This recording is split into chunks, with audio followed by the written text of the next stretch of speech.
Hello folks, I want to talk to you today about improving your business, and I'm going to use communication techniques in the healthcare industry to prove my point.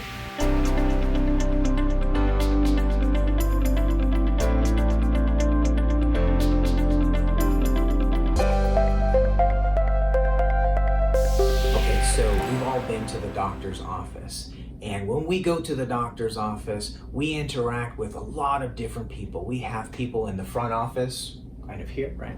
Front office, people behind the scenes who are working on our behalf. We might see some medical practitioners, maybe a nurse, maybe a doctor. Bottom line is we're interacting with lots of people. Recently, I went through local providers here in my area, looking on Yelp to see how the different doctor's offices were rated in terms of quality. And guess what I found? More often than not, anyone that was rated negatively had a lot to do with the communication that they were receiving from the front office staff. So this is a critical juncture here in terms of that communication and flow. Now, if it's critical to your business. If you want to improve it, it's something that I believe you can work on. So let's talk about communication in general first. The process of communication. You have a few different elements here. You have on one side, you have the sender. The other side, you have the receiver.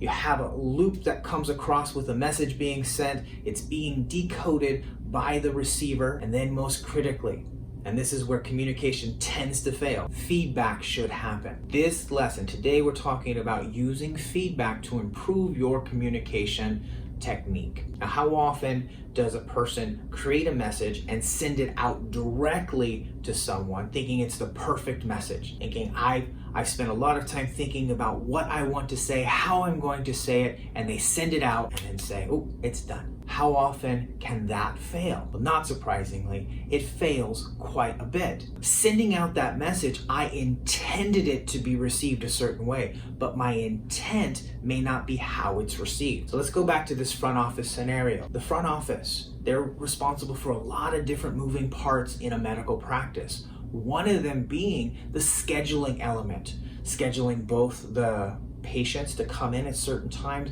the providers to be available, and that connection between those two elements. Sometimes the medical staff gets behind. There's unexpected things that happen that shift the schedule a bit. When a patient arrives in the office, they may not know any of that. They just know, hey, show up at 10:15 in the morning for your appointment. And then what happens? If there's that postponement, if there's no communication that's received, the patient is left to think that they're just being left out in the cold, that they're not important, that somehow there's a break in this process and it's affecting them personally. So here's where feedback can come into play.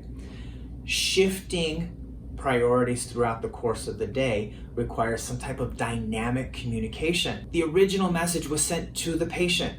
Be here at 10:15 a.m. When they arrive, if something has shifted, that is the opportune time to set their expectations accordingly. That front office individual making an estimate in terms of how long that wait could be, that's going to definitely impact how that patient feels about their overall service. I'll go back to the Yelp example where I see clearly people having problems with a provider. It's generally not the actual medicine. It's not the fact that I saw a doctor and they gave me bad medical advice.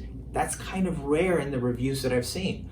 More often than not, quoting some of these, it's, I had a great experience with the provider. The doctor did everything that I felt they should, but I'll never go back there again because of the communication that I had with the staff. This is how important it is to a medical practice. If you happen to be one of those front office people, you know, and I can feel that with you, how difficult the position is. And this is now shifting from that role of, hey, it's difficult for me, to I'm providing customer service every step of the way. And that switch that happens, it is translated into better customer service for the patients, better expectations for them, and better communication overall. Whether you're in the healthcare industry or not, you can apply these principles, of course, by looking at how do you provide feedback that's timely and specific to your customers, because this deals with human beings, right? Communication between one human being and another. And that sending that communication out, how it's received, and basically how that feedback comes across. We don't have to wait for a Yelp review to tell us how someone felt. We can actually ask questions and make sure we understand and empathize with the folks that we're dealing with. All right, folks, hope you've enjoyed the message today. If you liked it, please like, subscribe, and share this like crazy. And I hope to see you next time. Thanks.